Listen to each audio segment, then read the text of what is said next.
The Natural Highs program is a community built off the youth leaders and the youth who participate in it. Brain chemistry is sort of the foundation of Natural Highs. We talk about feelings, natural highs, and habits and rituals. So we hear a lot from kids who participate in our programs that they have never received any of this information, not in schools, not in any other programs, and certainly not in drug prevention programs. And so we'd like to bring the information that we think would make a difference to people at the age where they need it the most. I think a lot of people would quit drugs if they knew what Natural Highs taught. I think a big part of that is that Natural Highs teaches you how to feel good on your own without the use of substance, and I feel that once people know that, they make the switch. Hey, my name is Beau, and I'm a peer mentor at Natural Highs. I'm a student at New Vista High School. I'm in my junior year now because summer just started. And I'm having Avani on this podcast, The Badass Sober Life. And Avani started a program, a little bit history about her.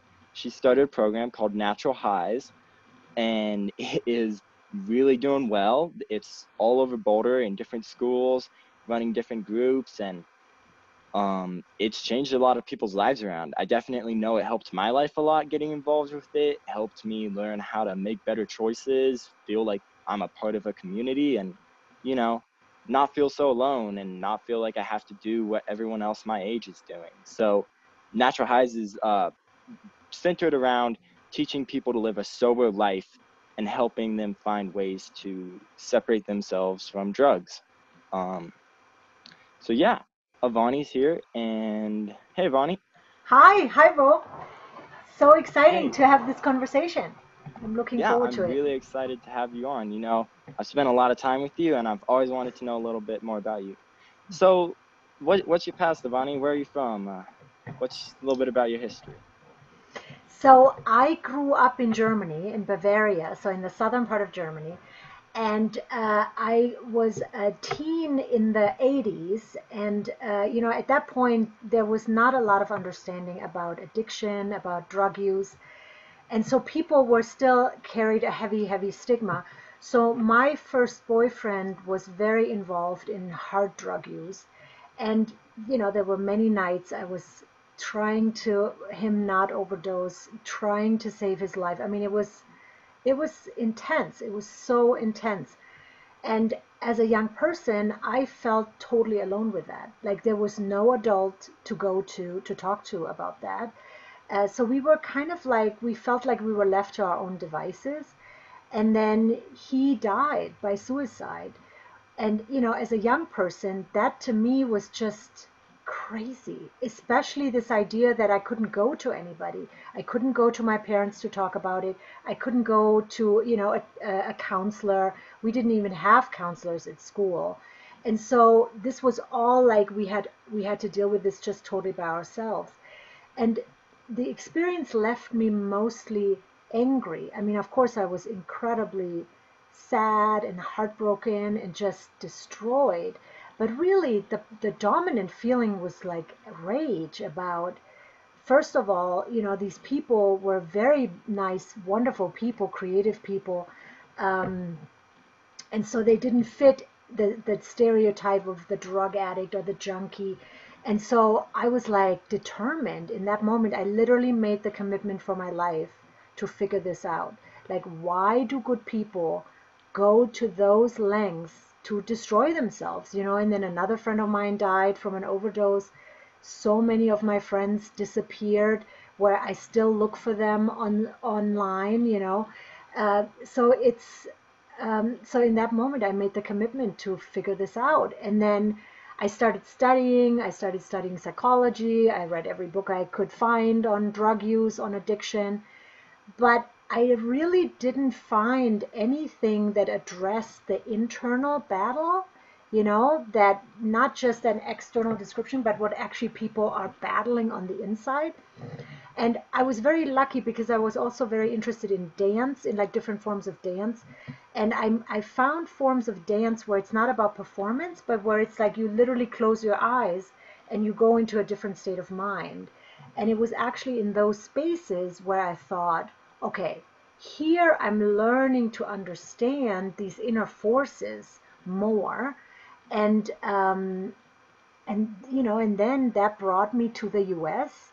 I got a grant from the German government to study with pioneers who started somatic psychology, which is the field that studies body-mind connection, and specifically with a woman who started really advanced kind of cutting-edge work around addiction.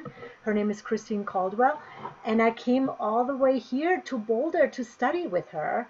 And so then I studied, more alternative approaches. And then I worked right away in all the traditional, settings where addiction treatment is done, in detoxes, in the court-ordered environments, all that. And I just saw that we're not really helping people, that people are not getting better. And I thought there must be a better way. And at some point I was so despaired, I started actually interviewing people. I said, clients who I was working with who were in jail, who were, dealing with really tough stuff. And I asked them, I said, what is actually helping? Like, what's actually making a difference? And it's funny because now looking back at natural, like, what we do in Natural Highs really started in these conversations, because I learned things in these conversations that I hadn't learned in any university course or psychology book or addiction book ever, right?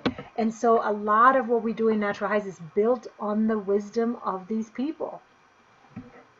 Yeah, so you learned about the individual burden that people carry when they use drugs.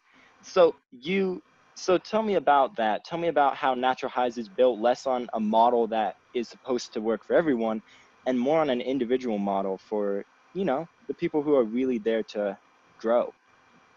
Well, I think one thing I learned is that when people use substances in a destructive way, it's not random, right? It's not like people just want to destroy themselves. It always has meaning. And so we talk about that in Natural Highs a lot, right? When we say even very destructive impulses have an intelligence behind it. So if somebody is drawn to use a drug, whether that's marijuana or whether that's heroin or anything else, there's always a piece of wisdom what the person is actually trying to accomplish with that. And that's what I learned, right, from people in the darkest places, that people don't do things randomly. It has deep, deep meaning, and we just have to get to it, And oftentimes it's people trying to medicate something that they just don't know how to work out on their own. Some serious trauma they went through, some serious hardship and overwhelm, where then the drug kind of becomes the shortcut, the Band-Aid, really. So how do you turn these ideas that you formed into Natural Highs? Because I'm pretty sure the program today didn't start off as what it is, Well, it was funny because I worked for Boulder County, right, for Boulder County government, and I ran a program for kids. And because I worked for Boulder County, we got a lot of calls from the community, a lot of parents, a lot of schools, like anybody who was desperate around teens and addiction or substance use. They would funnel the phone calls to me and would say, oh, let them talk to Avani, right? So I got to talk with a lot of people in crisis, and then they would say, like, hey, come to our class and give a talk, or come to our parents and give a talk. And I just said yes to everything, right? Every opportunity for conversation, I said yes to. And it was really from those conversations that I learned a ton of, like, what are people actually looking for? What's actually working for people? I mean, it took a long time, right? I mean, Natural Highs has been around now for 16 years. And then another way, and then it started with a workshop at New Vista High School, and thanks to Rona Velensky, who started New Vista with this focus on leadership and creativity and community engagement, that was kind of the right ground for Natural Highs to start, because we started as a workshop. And then after that, kids like you, they just didn't want to be done, right? They're like, this is cool. I want to do more with Natural Highs. And then we started the action group, and then we started the whole idea of a leadership program. And so we just did, a step at a time and tried what works and stick with what works and change the rest kind of thing. Yeah, and now it's spread out from Natural Highs to schools all around Boulder, and there's movie nights, and Natural Highs was just in a movie, actually, a German movie. So I guess my question is, now that you see, how does it make you feel seeing a program that you started really take off? And, it's incredible today. So, I mean, most of the time, and you are in the same boat, right? We're just so in it, right? So we live and breathe it, and then it's just normal. Because I don't know how you feel about what you're doing, right? You run a group, and you're like presenting to really important people as a youth leader, So it's like you're like a rock star, right? And thank you, Avani. I don't know how you feel about that. How do you feel Feels about pretty that? good. Right? It feels really good. And I love that I have a place to go and like funnel that energy and, really participate in something, because it's so much harder when it's just you and you don't have something to really put it into. So I love having the opportunity to work with Natural Highs, and they allow you to put your best foot forward in so many situations. And that's what I really like about it. But you're the person being interviewed here, Avani, not me. Well, um I wanna tell you about an experience I had that was very powerful for me. So, yeah. if when I was 17, 18 and all this happened, if somebody would have told me that ever something good will come out of that, I would have not believed that, right? And I look now back to the trauma that I've been through with all of that, and I cannot believe how much good came out of that, right? So if there's one thing I want to teach is that if you go through hardship, it is the best ground for doing really beautiful things with that. And I want to tell you a moment where that totally hit home for me. So I have still a friend in my hometown who we were friends at that time, right? And she went through the most destructive heroin addiction and hepatitis C and the whole shebang, like really intense. And the fact that she survived is like a miracle, right? So now when I visit my hometown, I connect with her, right? And a few years ago, we went back to the club that we used to go to, and where it was just like, so much, I mean, so much drug use, so much destruction.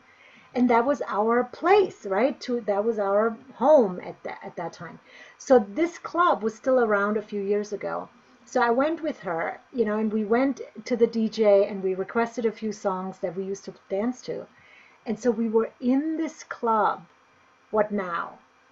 35 years later? And it hit me that I'm still exactly the same person, and yet everything is different, and how life can be like that, right? So it was just mind blowing to me that, I could have never imagined that this all could lead to so many good things. So I want to teach that to anybody, young people, adults, that if you go through hardship, you have something to teach, you have something to give, and you can turn it into a real powerful offering for other people. Yeah, and it doesn't just have to cause pain in your life. Hardship can be a great learning experience. It can set you up to grow even larger than you could have without it. Like, it gives you an understanding of what other people are going through, which gives you an empathy. So yeah, And yeah, I just looked at a photo of my first boyfriend actually yesterday, and I was like, I wonder if he's like our guardian angel. I wonder if he's like from the other side, is like yeah, helping us to, go places. I mean, it's just so amazing. So to be able at some point in my life not feel just pain around that, but actually to feel so much joy around what we're doing is very cool. yeah. So I've been in Natural Highs on and off, maybe like a year and a half now. Probably more like a year. And I've always wondered, whenever I'm in a group, it's non-judgmental, which is incredible to me because everywhere in life you're being judged for everything, how you look, how you talk, how you act. So how do you, and in a situation where it really matters, how do you keep it non-judgmental? If a kid relapses or someone you care about is mad, like how do you keep natural highs so open to people?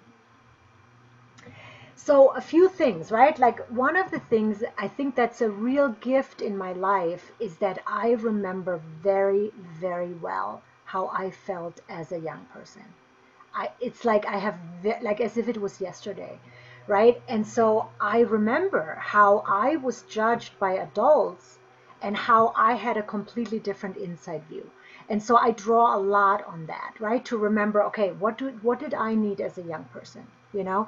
So that really helps me with keeping a very open mind. Um, and then I have to say, I also had incredible mentors in my life who I learned counseling from and different techniques from. And I learned from really amazing people who taught that approach to counseling, of being completely non judgmental, of coming from a place of equality, you know, not thinking you know something better, you're the expert, and other people know less. So there's a teacher whose name is Bill Miller, and he started an incredible approach called motivational interviewing. And I got to learn from him. And that's like one of the biggest premises of this approach is that you go into every situation with a beginner's mind, without judgment, with the utmost respect. And I have to tell you, especially like when I worked in really dark places like the jail or the detox, you know, where people are so judged. And when came in there with this complete openness and respect, I learned things from people. I will never forget these conversations, you know, where the guards would be like, we can't leave you alone with this person. This person is dangerous, you know. And then I go into this conversation with the utmost respect. And then, you know, something happens that just blows my mind in terms of understanding that people don't do bad things for no reason, but that there's always a history behind it, you know. Yeah, because it keep catches people totally, I would say, off guard. Because you judge yourself when you do something that hurts other people or that the world tells you is wrong. You judge yourself, and you don't feel like you deserve the people around you to keep open with you and to respect you as a human being. But we're just that in the end. We're all just human beings, and we all deserve respect for that. But you set me up just perfect, Avani. So let's talk a little bit about our peer mentors for Natural Highs and the students you bring in from Naropa and CU, and how, just where did that start? How did that start, you know? You know, it's kind of interesting. It's all pieces to the puzzle, you know. So, one of the things at some point while I was working in these traditional treatment environments, at some point my mentor, Christine Caldwell, approached me and said, would you like to work at Naropa University? And of course, that was an incredible honor and that was an incredible, like, wow. So I said yes. And so I actually worked at Naropa University for like for 6 years, more or less full time. And so I have a connection there, right? It's one of my homes. And then I started teaching natural highs at Naropa, and we've been doing it now for, I don't know, 16 years, something like that. Wow. Because one of the things, of course, that we learned is that natural highs is not just for kids, right? Like a lot of people think, oh, natural highs is just for kids. Well, it's the same material, it's the same issues, it's the same topics because they're human topics. So when we go into environments where we teach natural highs to adults, we don't do it different at all. Like a lot of people ask me, they say, you know, what are your tricks? How are you so good in working with young people? Like, what are you doing? And I'm like, actually, I don't do anything. I don't make a difference between people of different ages. And you know that. We teach natural Yeah. highs the same if we go into a middle school or if we go into a high school or if we go to adults. We teach the same. And I think Yeah. that's what's working for people, that we do it, we treat people like humans, Yeah. intelligent humans, and people like that. And so, yeah, I've been doing this parallel for adults, and, and then there's students at Naropa who are like, we want to learn this, like, this is awesome. And so Yeah. that was the beginning, that then we started practicum and, allowed people to work with us in the community. Yeah, definitely the idea that like when I go into natural highs, like I'm not judged for being a kid and like I express ideas and they're received like I'm an adult, you know, it makes me feel like I'm not being like talked down to, like, don't do drugs, kiddo. So yeah, I feel like that really works. Um, so what are your dreams? I see you're drinking mate too. You want to talk a little bit about how mate affects natural highs, Avani? Well, and check this out. Guess how long I had this gourd? How 25 years. I think I had it 30. I was trying to do the math. I think it's Yeah. 37 Wow. years. Can you believe that? That's crazy. So I need to tell you what the story is, right? Like, first of all, I always say, right, once you have a gourd, it's a gourd for the friend of you for the rest of your life. Yeah. Well, this is Yeah. it, right? So when I was a young person, I was obsessed with herbs, with experimenting with herbs and learning about herbs and finding herbs. And that was the way I found yerba mate. And then, of course, learning about how people share it, and that once you share yerba mate, you're part of the tribe of, mate drinkers around the world. And this is one of the things I brought into treatment settings, because I heard from people that it's excruciatingly difficult to not do a drug if it was part of a social ritual. This is like one of the main things I learned from people in the really hard places. That social piece, right? That we're just asking people to do something that's really difficult. So then when we started, bringing mate, it's like people said, well, if I have something else to feel connected, I can actually do it. So the mate was actually a very, very early part in Natural Highs. Yeah. Mm-hmm. And it's still a part today. Mm-hmm. So what are your hopes for natural highs in the future? I know COVID right now, you've moved a lot online and what's your plan for the next year? So, I mean, we get a lot of feedback the moment we show up anywhere in the world, and that. The feedback is incredible, right? Like, people immediately say, like, why are you not in every school? Why are you not everywhere?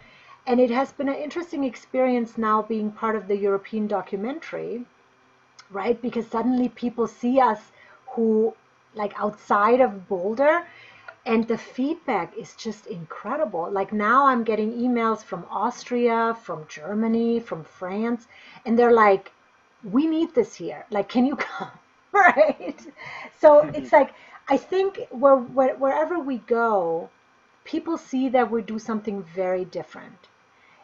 And people see that it has a lot of energy, like a lot of kind of a inspiring energy, that it's not the old school, oh, this is, boring or hard or, negative. It's actually inspiring. And so, I mean, that we're so in it, right? For us, this is normal. But the moment I interface with the world, I think we have something really, really special and something really important to teach and to share. And so that's my dream, that we get it to people. Sometimes I hear from people who have family members in Ohio, in Kansas, in New Jersey, that are really struggling, and they have nothing. They have, the traditional approaches that are not working for them, and that's it. And then they sit in their loneliness and in their suffering alone. And I'm like, oh man, I just wish we could be there and be community for people. So that's my dream, that we can get it to Yeah. everybody who would benefit from it, and we could save people's lives with that. Yeah, Mm. and that's one of the bonuses of our online natural highs right now during Corona is it's email goes all over the world, so we can you spread it through emails every day and supportive groups. You want to elaborate a little on that? Yeah, I've heard just recently that our email is now going into 7 countries that I know of, right?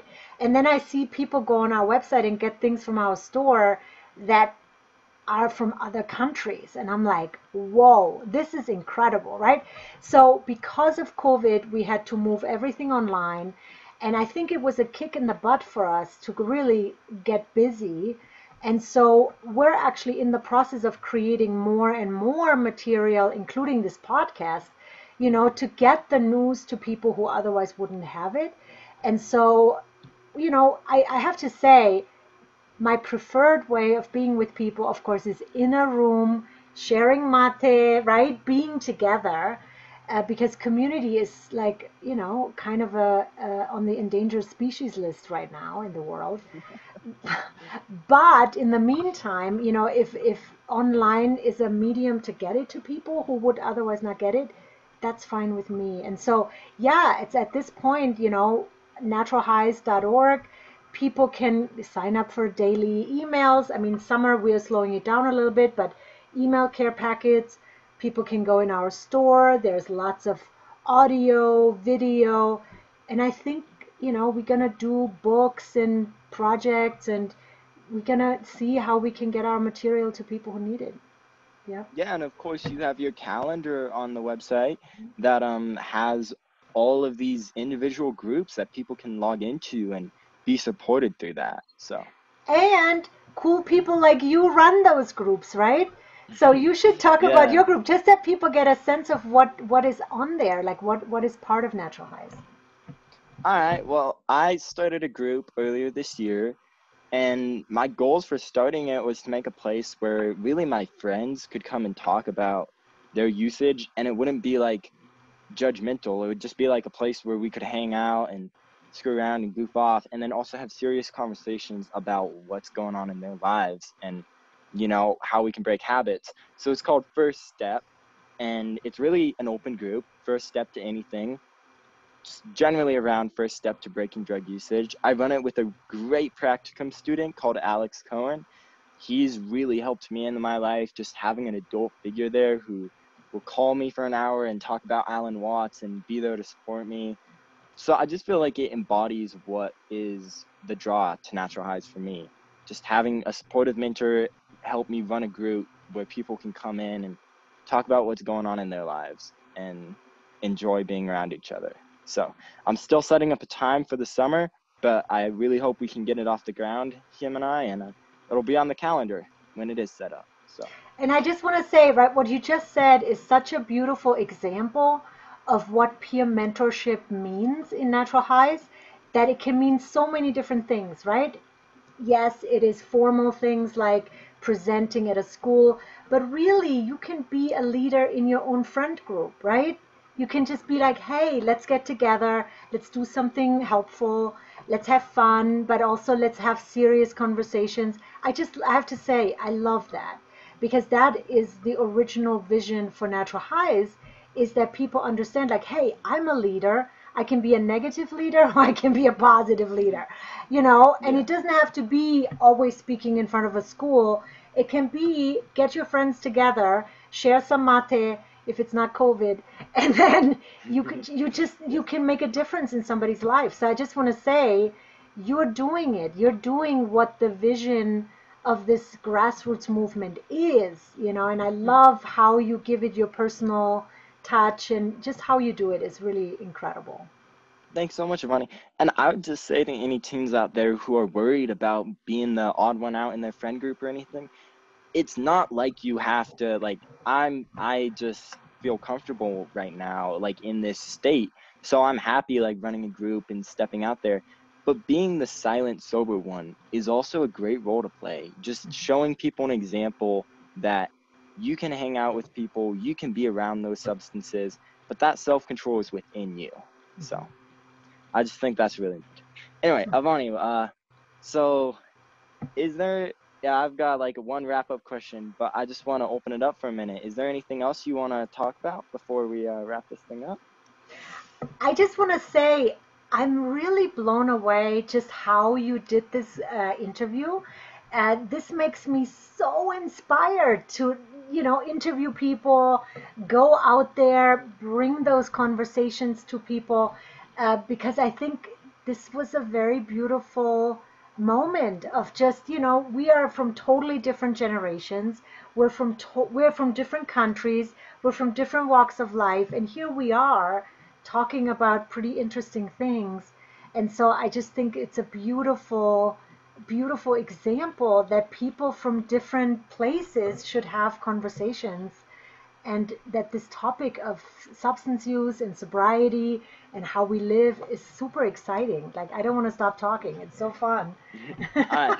Well, if you had one message that you could give to the whole world and everyone could just listen to you for a minute, what would that message be? Wow. So if I don't think about it, right, I might want to think about it, but if I don't think about it and just spontaneously, what comes to me is use your pain. Like, your pain is the best thing you have going for yourself, and there is a treasure in the pain. There is gold in the darkness, and if you are brave enough to go into it, right, not to medicate it, not to push it away, not to try to like slap band-aids on it, but if you're actually going deeper and checking what is it that is, haunting me, or that is so painful in me, if you can heal that, it can become a really, really powerful gift for other people. And so that will be my message for everybody. And it's the people who carry the most darkness in my life that I learned is that they really need to be the teachers. They need to be the ones supporting others. Yeah. Yeah. Oh, that's really sweet, Avani. Oh, so what is uh, if you could send a message to out there in the world, what is your message? What would you send out? well, if I'm not thinking about it like you and just off the top of my head, I don't know. I was homeschooled until high school, and then I went through a pretty crappy freshman year and beginning of sophomore year. And I guess I came back to what I always knew during homeschool was you can't please anyone, in my opinion, and you definitely can't please everyone. So be yourself. And if that draws people to you, that's amazing. And if it doesn't, it probably will, because I'm sure there's some people out there. And if it doesn't, you're going to be happy being you, more happy than being someone else or someone other people want you to be. So, yeah, just go out there and live your best life. And this Yeah. is awesome because I think that's what Mm-hmm. you do. I think, because a lot of kids your age right now are so concerned about what people think of them. And they really, it becomes like this obstacle, right? It becomes like this anxiety that is really blocking people. And I think you are such a good example of a kid who's not doing that, who you are just yourself. And, I mean, I heard people tell me what you're doing and how they see you as a powerful leader. So I would just want to say, if anybody wants an example of that, they should check you out and should see how Ooh, you're doing that. No, really, because yeah. you are doing it, and that's not easy in this world of social media and all that, right? A lot of people don't know how to do it. So thank you for being such a good role model for that. Really super helpful in the world right now. Avani, you're stressing me out. So much flattery. It's Yeah, not I should flattery. flatter you. No, no, no. You're the It's one the who truth. started a huge program, You know helps what? thousands of people. In Germany, we're not doing compliments. In Germany, we just say the truth, and so that's how it goes. All right. Well, my truth is that you started an incredible thing and you've allowed me to grow so much within myself. And I appreciate you so much for the person you are. Thank You're you. just always there, always happy, always non-judgmental, always empathetic. And I love that. I love that so much. So, Thank you. yeah, thank you so much for coming on this podcast. And yeah, also to anyone who's listening to this or watching this, I guess, Natural Highs, yeah, just go to our page, check us out. Also, we're looking for if you want to donate, Natural Highs has a link on their page, I believe, Yvonne. So yeah. Yeah. Well, thank you so much for coming, Avani. Thank you so much for kicking this off. And I just want to Yeah. say, anybody is welcome. to be part of the Natural Highs community. It's a grassroots movement. It's nonprofit. Anybody, any age can be part of it and can find kind of their inspiration and how they want to participate or contribute or be part of it. So yeah, go on our website, naturalhighs.org, check it out, and hopefully we meet you and we can be in touch with you.